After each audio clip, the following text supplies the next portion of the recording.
Shalom saudara yang kasih Tuhan, mari kita tunduk kepala kita berdoa.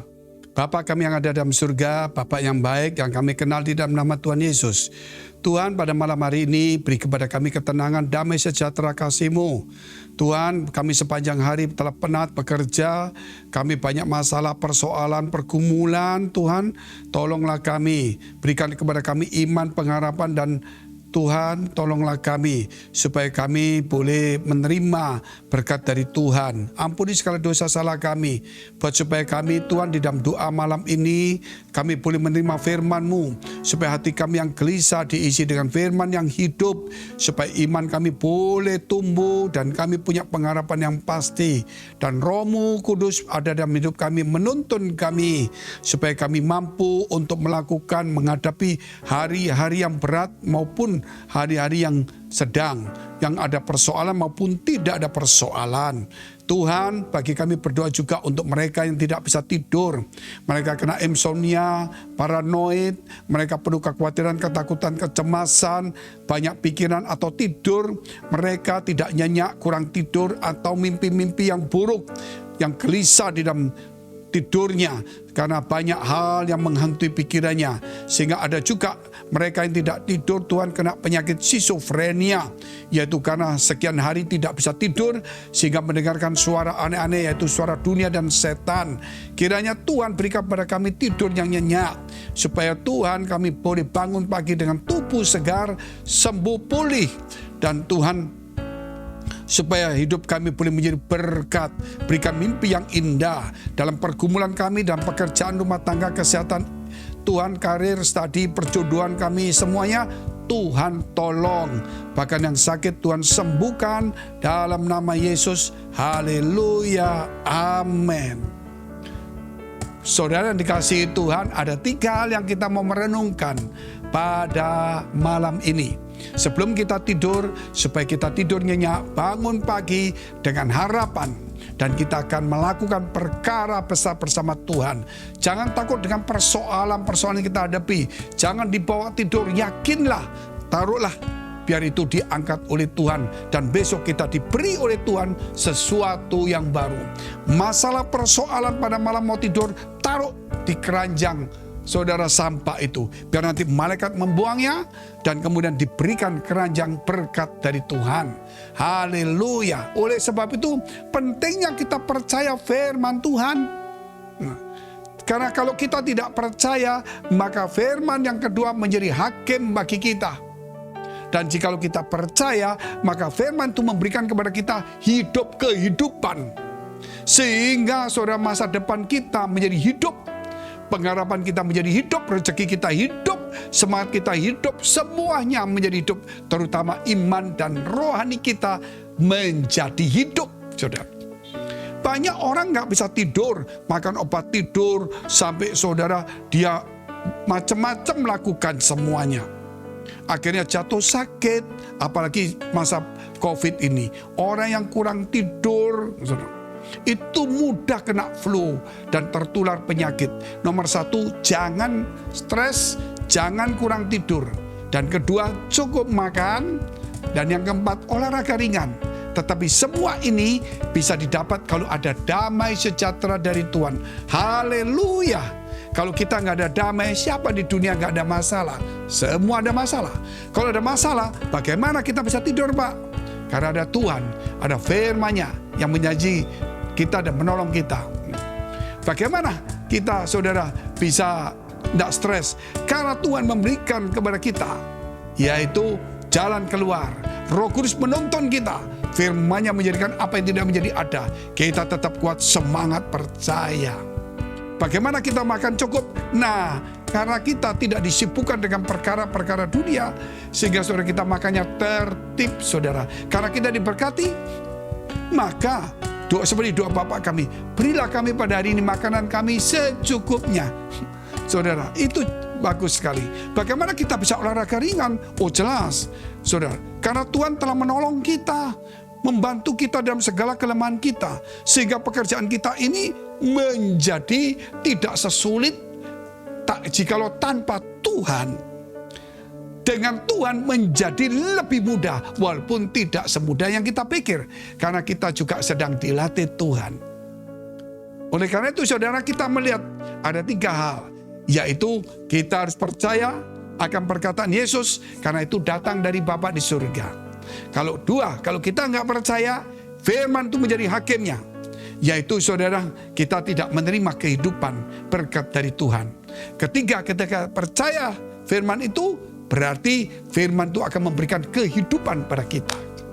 Kita baca dulu firman Tuhan dalam Yohanes 12 ayat 48 sampai 50. Ayat per ayat kita baca dahulu.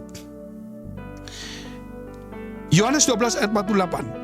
Barang siapa menolak aku dan tidak menerima perkataanku, kata Yesus, ia sudah ada hakimnya, yaitu firman yang telah kukatakan. Itulah yang akan menjadi hakimnya pada akhir zaman. Jadi kalau nggak menerima perkataan Yesus, nggak percaya, perkataan Yesus tetap menjadi hakim. Oh, aku nggak mau percaya dengan Yesus Kristus, aku nggak mau percaya dengan perkataannya. Walaupun nggak percaya ataupun percaya, perkataan Yesus akan menjadi hakim di akhir zaman.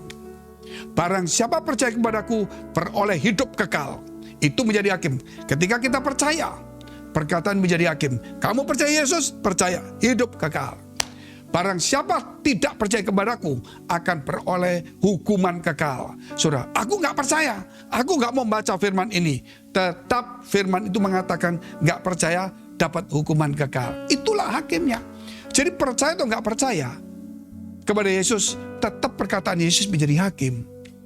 Oleh sebab itu baca Injil dan kita percaya. Nah, kedua kita lihat, yaitu ayat 49. Sebab aku berkata-kata bukan dari diriku sendiri, tetapi Bapa yang mengutus aku. Dialah yang memerintahkan aku untuk mengatakan apa yang harus aku katakan dan aku sampaikan. Jadi di sini Yesus katakan bahwa dia mengatakan ini bukan kehendak dia, tapi kehendak Bapa di surga. Apa yang Bapa mau dia sampaikan. Sehingga saudara, ketika dia mengajar tentang doa Bapa kami, dia berkata, Bapa kami yang ada di surga. Saudara, nah itulah yang luar biasa. Berarti saudara, Yesus itu akrab bersama dengan Bapa. Dan tentunya kalau kita melihat, kalau kita mengikuti kata-kata Yesus, itu firman itu datang dari Bapa. Karena firman itu bersama-sama dengan Allah. Dan firman itu adalah Allah itu sendiri. Ketika Allah berfirman, jadilah maka jadi. Itu Bapa di situ berfirman. Kemudian ketika Bapa itu berfirman maka jadi, maka Bapa berfirman. Maka firman ini jadi manusia. Saudara, maka apa yang difirmankan oleh Bapa itu adalah firman, dan firman itu telah jadi manusia. Luar biasa pengertiannya, sederhana, jangan dipersulit, jangan dibuat repot, karena perkataan Yesus akan menjadi hakim.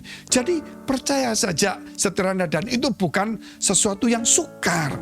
Kadang-kadang menjadi sukar karena ada setan, pikiran kita terlalu logika. Nah, kita lihat yang ketiga.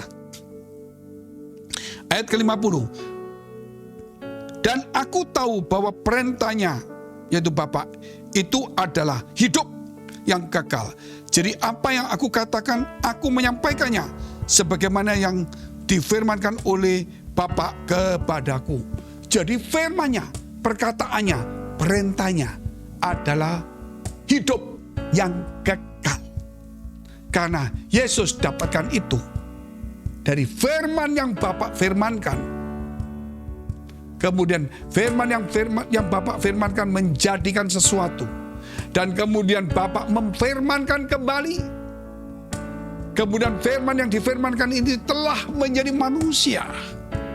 Dan itulah Yesus Kristus, dia menyampaikan firman yang telah difirmankan oleh Bapa sendiri.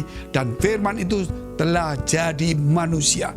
Haleluya. Ini rahasia luar biasa. Saudara, kita semakin percaya, semakin kuat, iman kita tumbuh.